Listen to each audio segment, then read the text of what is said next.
Okay.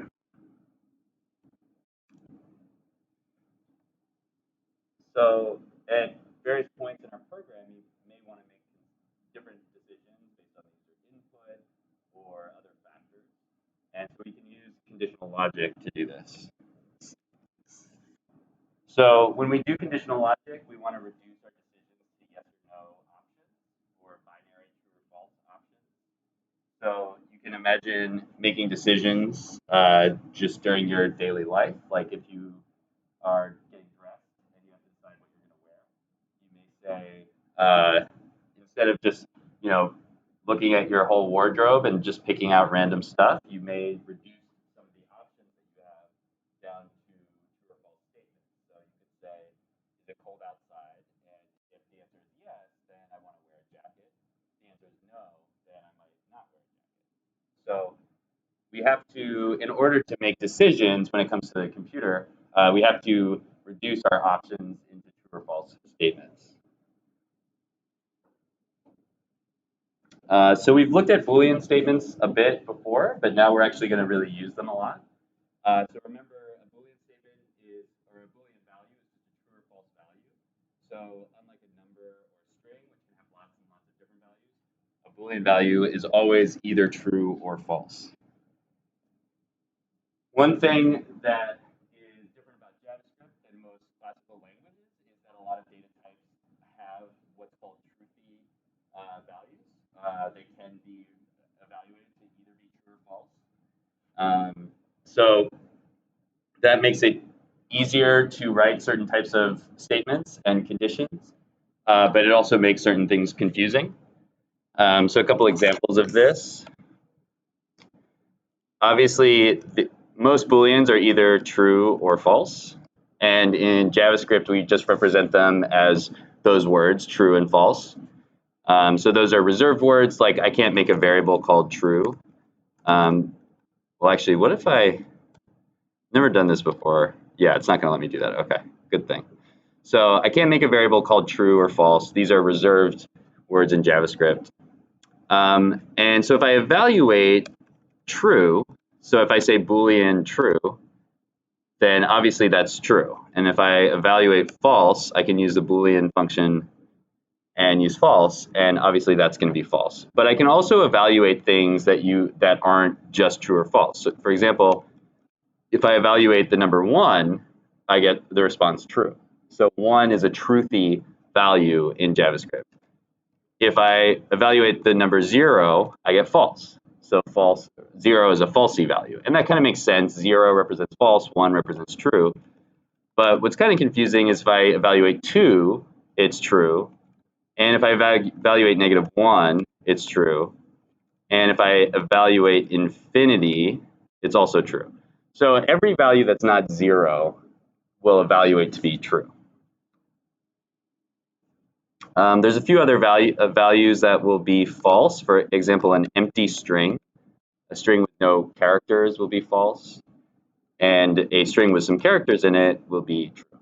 So we can use these to shorten our code and use shortcuts in certain cases.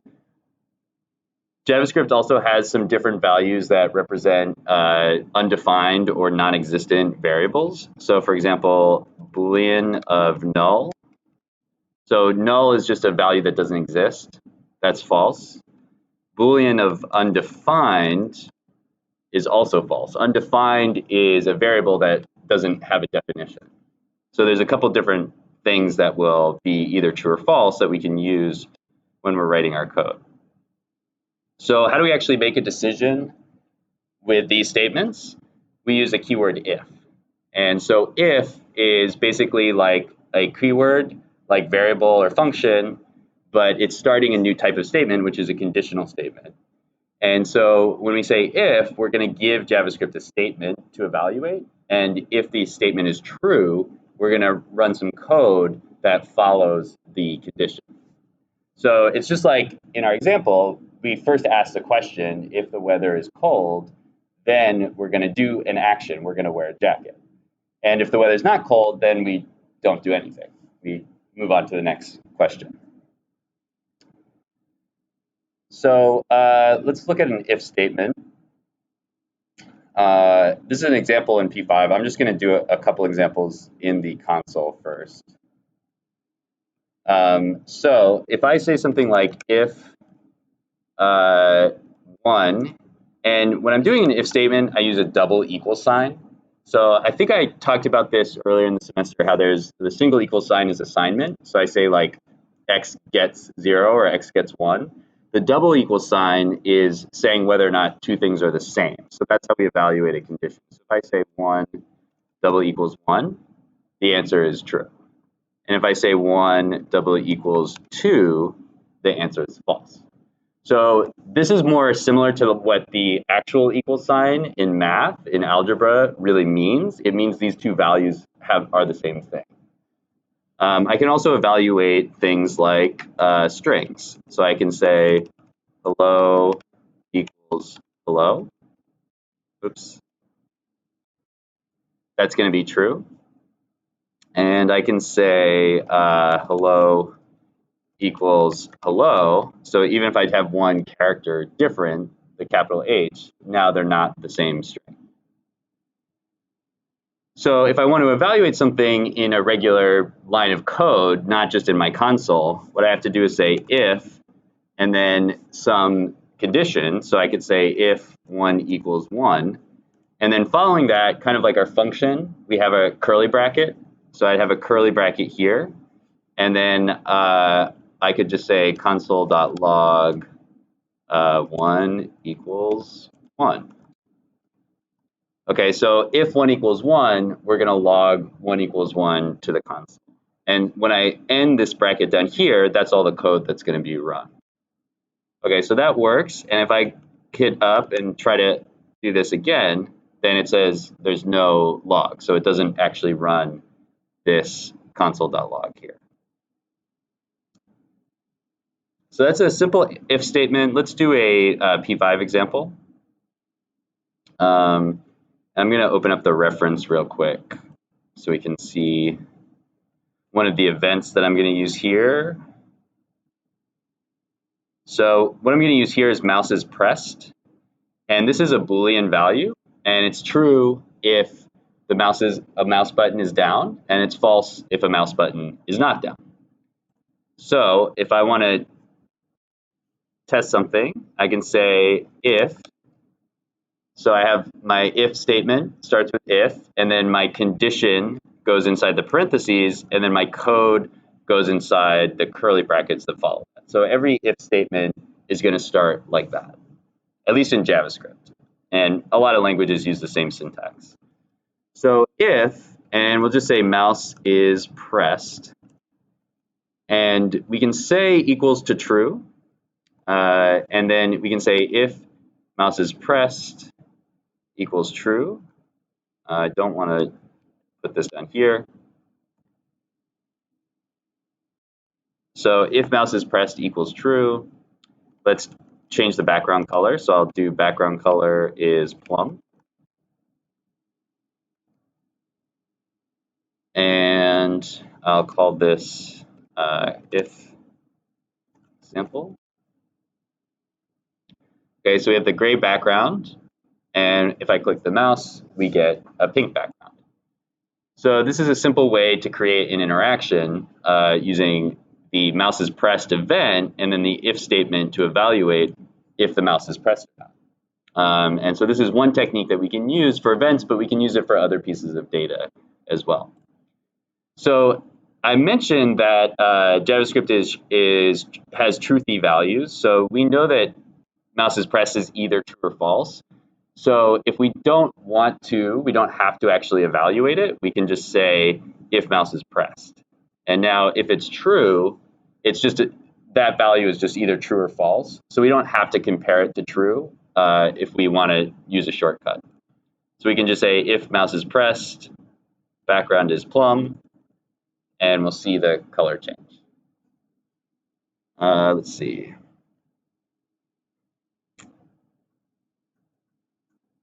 Any questions?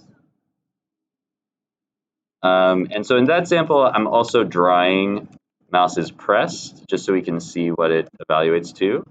So let's just draw that in the middle of the canvas. So you can see it's false, and when I click, it becomes true. And this mouse's press value is being updated by P5. So it's grabbing the mouse events from the browser, and it's just updating whether or not the mouse is pressed. So normally we'd actually have to write code to detect whether or not the mouse is pressed on our own, but P5 does that for us. We can just use their mouse is pressed variable. Okay. So let's look at some more examples. Any questions so far?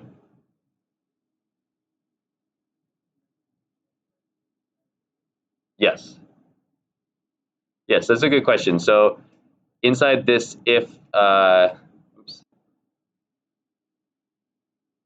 inside these brackets is where all the code has to go. So if I put like an ellipse out here, let's say 200, 200, 200. So now the ellipse is always drawing because it's not inside of that if statement. But if I move the ellipse, so I'm going to take it and put it here. Now both things will change when I click. So whatever's in between these two brackets only happens when the condition the mouse is pressed is true. And I can also collapse these if statements. And there's no like limit to how much code I can put inside of this if statement. I can have like my whole program run in here. Just like the draw function, I can put as much code inside the draw function as I need to. Other questions? Okay. So some values like mouse is pressed. There's also key is pressed.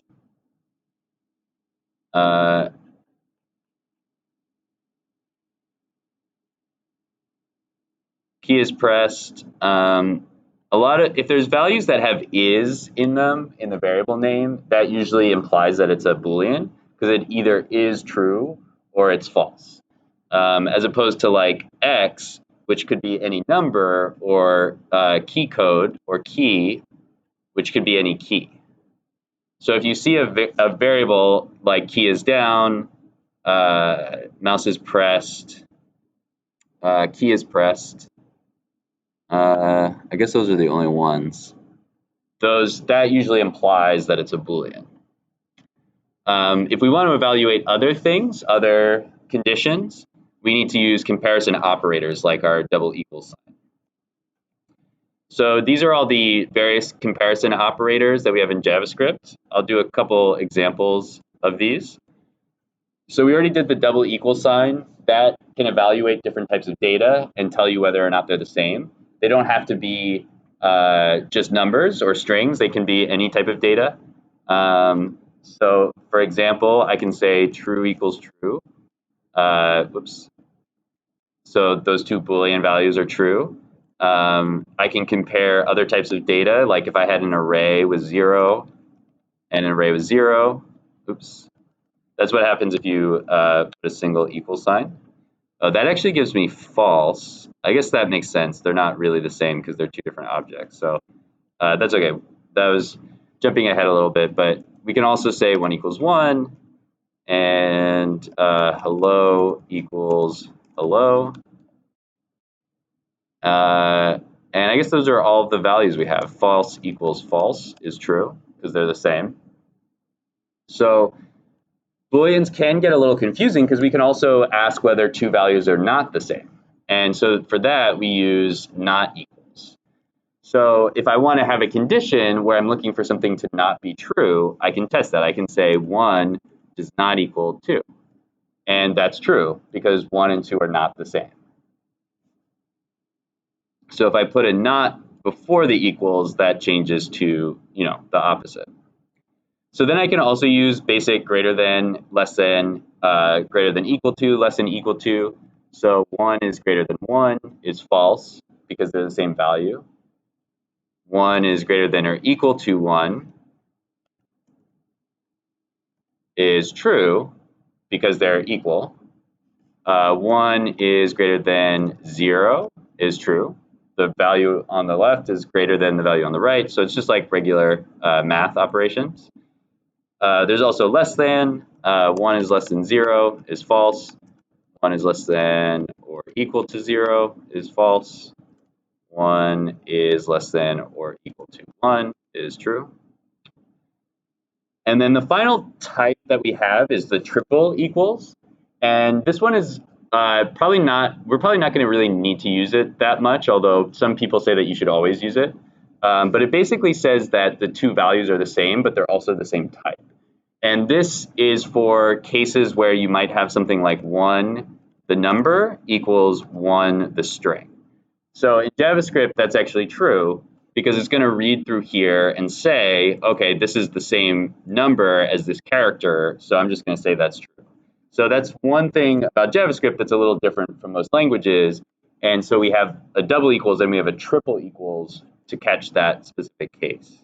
So I could also say like 1 double equals 1, the string, and that'll be false because they're different, right? It's not actually evaluating the meaning of the string, it's evaluating the character that's in the string. But if I say 1 equals with 3 equal signs to 1, now it's saying false. And what it's really doing is saying, is type of 1 number equal to type of 1, which is string, so that's false. So it's comparing the type of the value as well as the actual value itself. So a lot of programmers will say you should always use triple equal signs. I think actually in the reference, when I was looking at this one, they use a triple equals. Yeah, so people usually say like it should always be a triple equal sign. You know, I think that's a safe thing to do. So that's a good rule to use. And then not double equals is, you know, the same thing, but with the opposite. So 1 not equals 2 is true.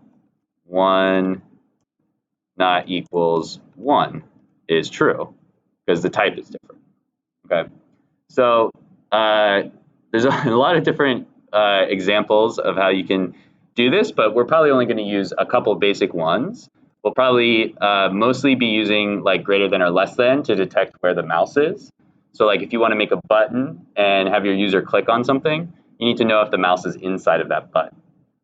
So we can use buttons that are pre-built in HTML, but we can also create our own buttons inside of the P5 canvas. So we'll look at how to do that. And then we'll look at values, like is the key A? Is the, you know, if we have a key value, like P5 has a variable key and it assigns, you know, whatever the key, the current key is. So we may say something like if key equals A, then, you know, console.log blah. And so it's going to do that for us.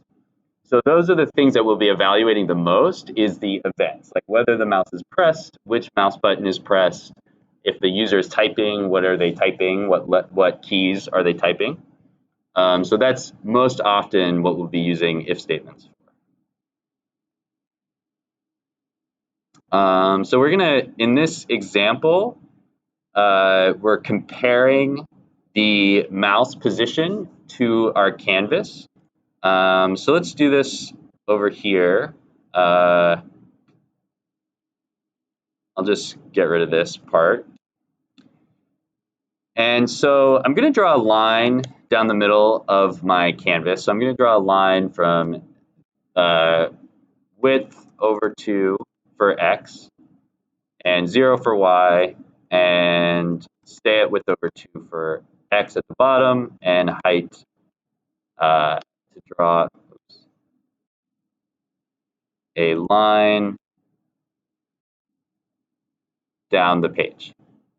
So that's just a little visual guide. And so now what I want to do is see when does the mouse cross that line. So I want to be able to detect where the mouse is in my sketch.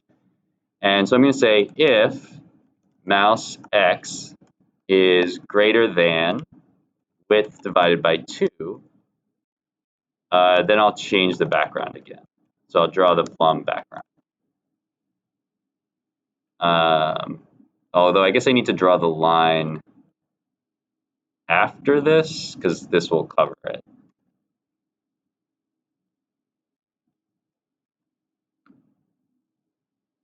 Okay, so let's take a look at that. So here's my mouse, and I'm over here on the left. And so the mouse value is probably like 100 or something. So we can see that's not greater than the width. And then if I move, or the width over 2, if I move past this line, now the background changes. So this line represents half of the canvas. And when I move across that half, now the mouse changes. I don't actually have to draw a line for that to work. The line is just a visual guide, so we can see where it shifts over. But even if the line's not there, I get the same result. So let's draw x and width over 2. So I'll say text, and I'll do x, and I'll put this at 10, 10. And I'll do text width over 2, and I'll put this at 10, 20. 30 is fine. Oh, it's giving me an error. X is not defined. Oh, I have mouse X, not X.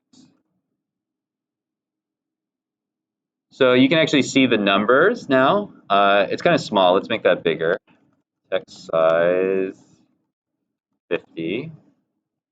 And let's move this down to 30 and 60. That should be fine. Okay, move it down to 50 and 100. Okay, so the top number you can see is changing as I move the mouse. That's the X value. And the bottom number is staying the same because it's just the half of the canvas width, which is when I get halfway across. And so when my mouse is all the way over here on the left, you can see it's 0. And then it gets bigger as I move across. And then when I hit this middle, as soon as it hits 201, because I said greater, not greater, equal to, then I get that code. I get this background plum. So I can detect where my user's mouse is in the screen. This is only telling me which half of the canvas it's on, but I can start to put things together to figure out where the mouse actually is. Let's change it to greater than or equal to width over 2. So now when I get to 200, it'll shift. Okay, so when it's 200, when they're the same or greater, now my code changes. Any questions? Does that make sense?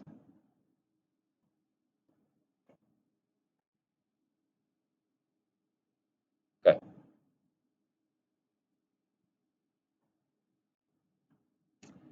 All right, so we have a way to say if something is true. And so you might have thought, well, what if it's not true? What do we do then? So that's where else comes in. If it's cold outside, I'm going to wear a jacket. Else, I'll wear, a sweater or whatever. So in this case, this is just a little example. But let's write an if statement or an if else statement in our console first. So I'm going to create a variable x, and I'll say it's equal to 100. Say if x is greater than 200. Okay, so we know that's not true because we know that x is 100. I'll say console.log banana. And to write an else statement, I just go from the bracket after my if statement is done. So the order is important here. And I just write else, and then I add a new bracket and a new statement, console.log apple. And the same thing, I close my bracket at the end. So people have different style conventions for how they want to write this. Some people will put the else on the next line. Some people put the brackets on separate lines by themselves. This is how I tend to write it, and this is how it'll tend to look in most JavaScript code or tutorials. So if I hit enter, obviously, so if x is greater than 200, that's false because x is 100. So we never log banana. So then we go to else. So if that's false, then we go to the else statement where we console.log apple, and we see the result of that right there. So let's put an else statement in here. So I'll say else, and this is a little bit different from the example, but that's fine. I'll say background is yellow. So now my background's yellow, as long as I'm over here. And if I go over here, it turns plum. So this background up here ends up not being used at all. If there was like a gap somewhere in there, it would be used. But for now, I'm just kind of overwriting this part. So that's a basic else statement.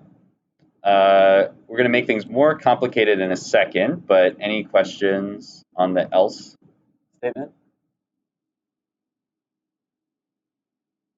Okay. And you can see our program is getting a little more complex, right? We have more of these curly brackets. And we'll talk more about this when we talk about functions, but this is a code block or a code scope. So we have multiple different code blocks in our draw function now. We have the main code block, which is everything in between these curly brackets. And you can see everything in that code block is indented over by 1. And then when we open a new curly brackets, we indent again. So the background, we can see what's inside of this if statement. It doesn't change the functionality, but it makes it easier to read, because if we're not concerned with what's inside of this if statement, we can just scroll down to the else statement or scroll past here. So stylistically in JavaScript, we always indent whenever we create a new code block. And if you screw this up, which is easy to do, I do it all the time, like if I put this here for some reason, it's really easy in the P5 editor to fix that. Just go to edit and go to tidy code, and it'll fix all of your indentation. So as you start to add more code blocks and more complex code, remember that you can format your code by using edit and then tiny code. And there's a key command for that as well, which is like, I think Control-Shift-F. So let's see, if I move this back here, hit Control-Shift-F, yeah, it'll fix it for me. So keep that in mind. It'll kind of help you reinforce those stylistic rules if you just hit that from time to time to format everything. So that's our else statement. So then to make things more complicated, we have else if. And this is for any choice that has more than 2 options. If it's cold outside, I'm going to wear a jacket. Or if it's raining, so if it's not cold but it is raining, then I'll wear a raincoat. And if it's not doing either one of those things, then I'll wear just a sweater. So this we can add in a third option. And for this example, I'm going to draw a little stop sign or stoplight. Let me just make a new sketch for this. Okay, so there's a few different ways I can do this. I'm going to draw an ellipse at x, y, and I'll do height over 3. So I have 3 lights. And so I'll say let x equal 0, var x equals 0, var y equals 0. And let's use h. H equals height over 3. So that's one stoplight. I did this a little bit different in the example, but it doesn't really matter. It's the same result. Okay, so for our stoplight, let's move it. So I'm going to say no stroke. And so let's move it to the middle. So I'll say x is width divided by 2. So it's in the middle. And I'm going to move it down a little bit so that we can see the whole circle. So I'll say y equals, well, I guess I need to do height divided by 2. So let's put height above this. So let's calculate the height first. So height equals the height of the canvas divided by 3. And then y is going to be h divided by 2 because our circle draws from the middle. Okay. So if I want to move my circle down, I could say, y equals h over 2 plus h over 2. So now we have the middle. Or I could add another one. Or no, I want to just add h, sorry. So I want to start at h over 2, add h, add h. So those are my 3 lights in my stoplight. So now I want to move the stoplight based on the mouse position. So instead of using X, I'm going to use Y. And if my mouse is up here, I want to see that first circle. If it's somewhere in the middle, I want to see the third circle. And if it's somewhere at the bottom, I want to see the last circle. So the order is kind of important here, because if mouse Y is greater than this line, then it's also greater than this line. So we have to actually put the questions in the right order. And let's draw the lines so we can see them. So one line is X is 0, Y to width Y. Oh, I put no stroke. Let's move no stroke down here. And we'll just say stroke is black here. Okay. So that's our first line. And then for a second line, I'm just going to do Y plus H. So we're just moving down one line. Oh, but this shows, sorry. So I want to show the bottom of the circle. So this is Y, this is just H. So the height of the circle, that's the first line. Okay. And then the second line is this same thing, but H times 2. Okay. I'll tidy that up. So the first area is up here, and then I have the middle area, and then I have the bottom area. And so this area up here is 0 to height over 3, or H. This one is H to 2 times H. And this one is H 2 times H to 3 times H. Does that make sense? Is that confusing? Okay. So now I just need to compare where my mouse Y is. So if mouse Y is less than H, then my Y can actually stay where it is. So I'll say Y equals H over 2. So then the next possibility is in the middle. So that means that if the mouse Y is not less than H, then we go to the next condition. So else if mouse Y is less than H times 2. So now we're going to add H. So we say Y equals H over 2 plus H. And then I could actually just use else here. But if I wanted to use else if, that would work as well. I could say else if mouse Y is less than H times 3. So that's the bottom of the canvas. Then Y equals H over 2 plus H times 2. Okay, so we can see now my first condition, and let's actually should we display the Y value? Yeah, let's do that. So let's say text Y, and let's put it at 2050. And let's make it a little bigger. Text size 25. Okay. Oh no, I want to show mouse Y. Okay, so when mouse Y is 0 up to this first H, which is like around 130, so it's less than H. H is that, actually let's show H as well. So I'll say text H, let's put it at 50, 50. So we'll put it next to there. And let's round it. So I'm just going to say round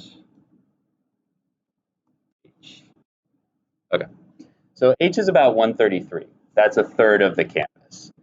And so if my mouse is 0, it's less than 133, then my circle is up here. Got to move this over a little bit more.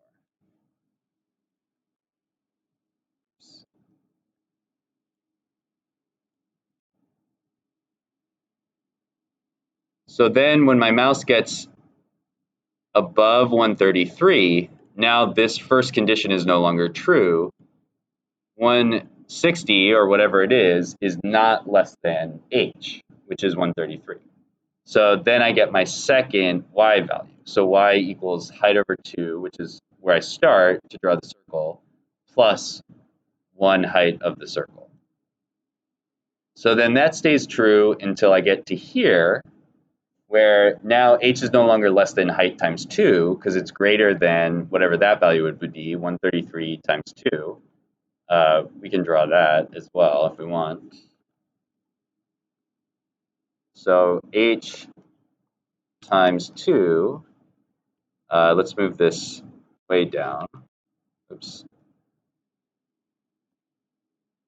Okay.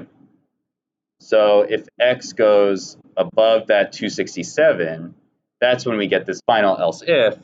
But as I mentioned, we don't actually need an if here because else will catch whatever else is left over. So the same thing will work if I just say else here. Okay, so if I'm less than h, I'm up here. If I'm less than h times 2, I'm in the middle.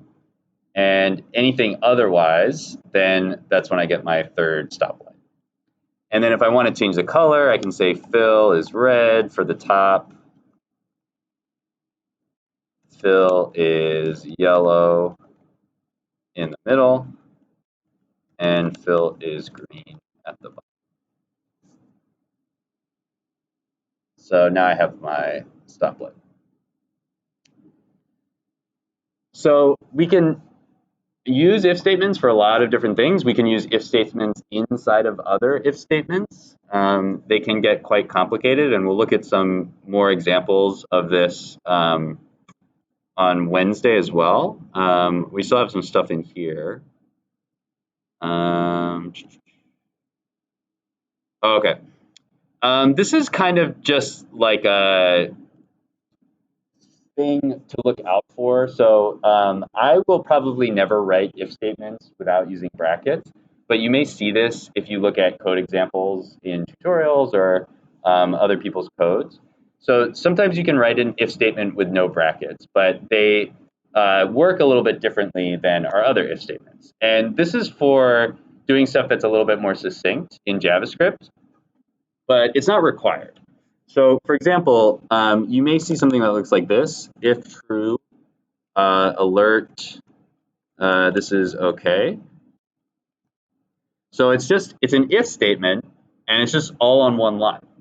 And that's valid. It'll say, okay, that's fine. You can also write an if else statement the same way. So I can say if false, alert,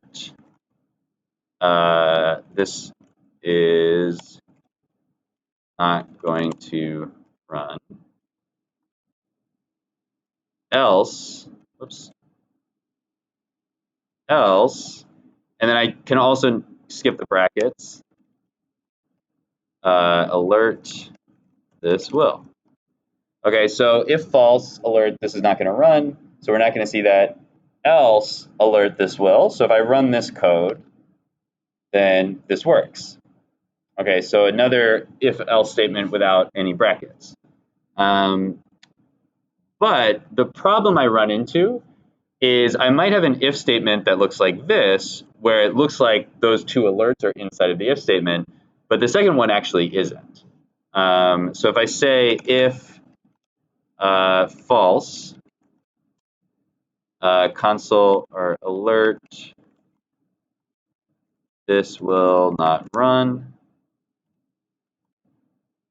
And then if I go to a new line, even if I indent, the indentation doesn't actually change the functionality. So it's a stylistic thing that we do to make our code easier to read, but it doesn't change my if statement.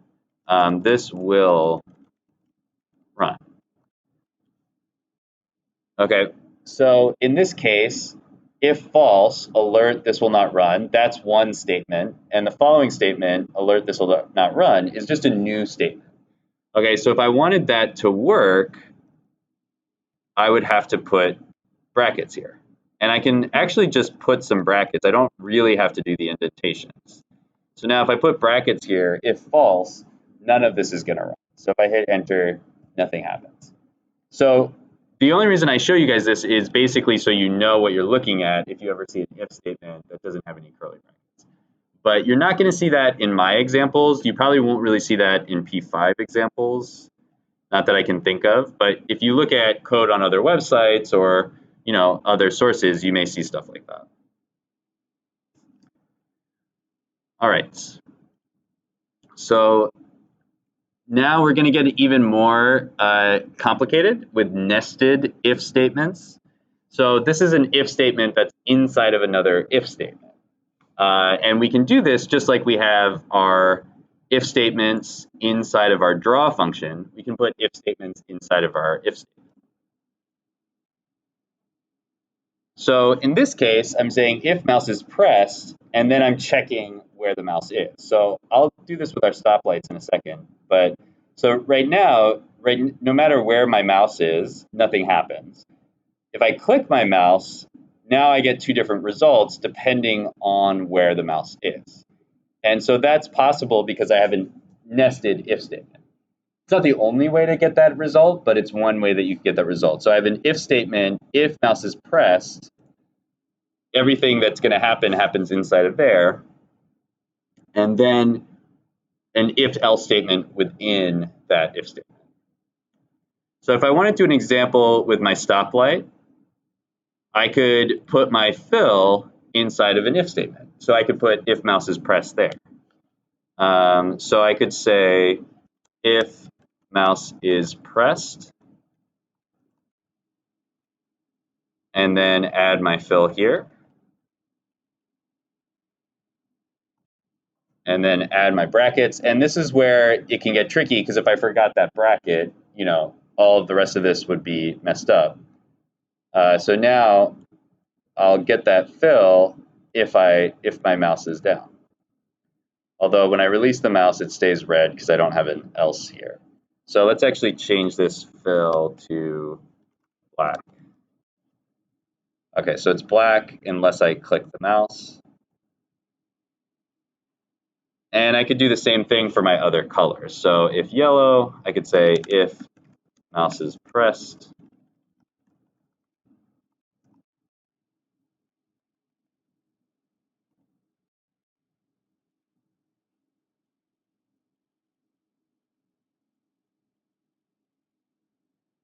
And the green I haven't implemented yet, but we can see that's working. So I can have an if statement inside of my if statement, and I can have tons of, I can keep going forever, basically. You don't necessarily want to do this depending on the different circumstances. So one thing that, as you start to learn code, you may not know how to make a more complicated if statement. So you'll just have like a ton of if statements inside of each other. And that's not the end of the world. But if you notice that you're doing that, there may be other ways to approach it. So that's a nested if statement. Nested just means something that's inside of something else, like a bird is in a nest. Okay, so now we have an even more complicated component, which is compound conditionals. We actually will use these in a couple weeks, so it's important to go over them. We can basically add conditions together using and or operators. And so what that looks like in the console is this: true and true is true. True and false is false. So with double ampersand, that's and. Both conditions have to be true for the result to be true.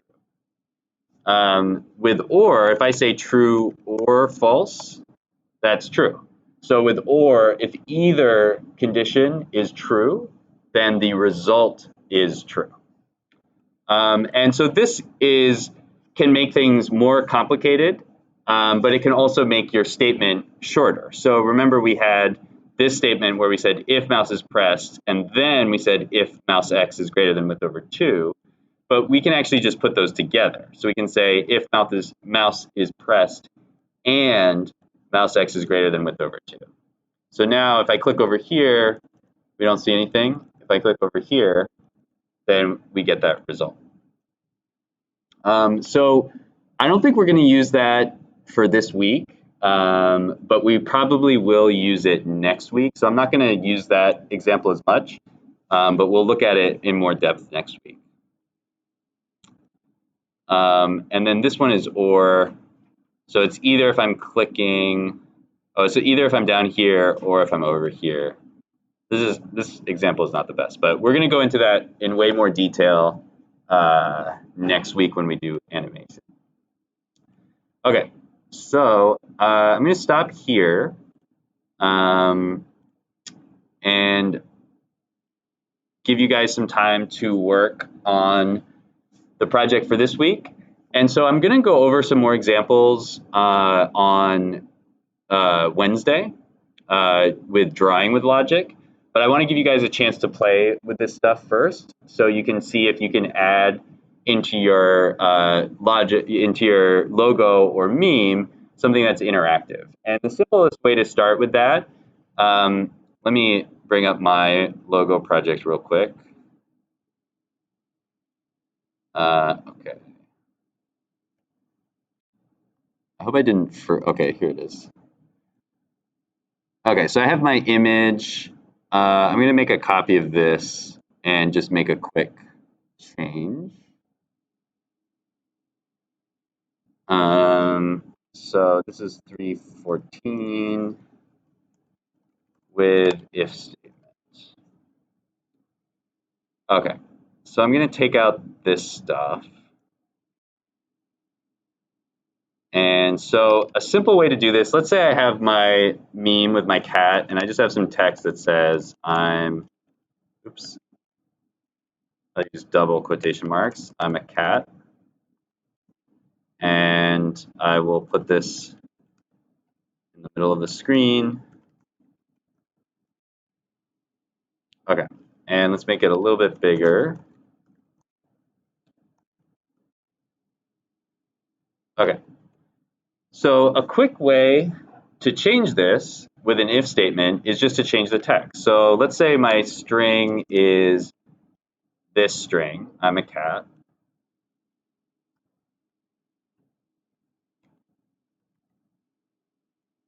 And let's say if I click the mouse, I just want to change the text. So I say if mouse is pressed, string equals hello.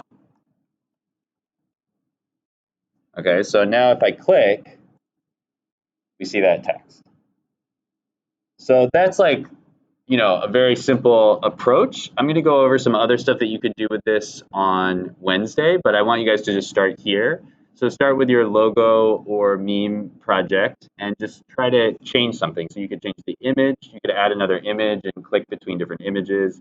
You could change the text, you could have multiple different pieces of text. Just play around with that and see what you can come up with. And let's see, anything else? Oh, yeah, and there's one more thing. If you feel like the conditionals are kind of confusing, I talked about the Code Academy last week. There's also a free tutorial on conditionals.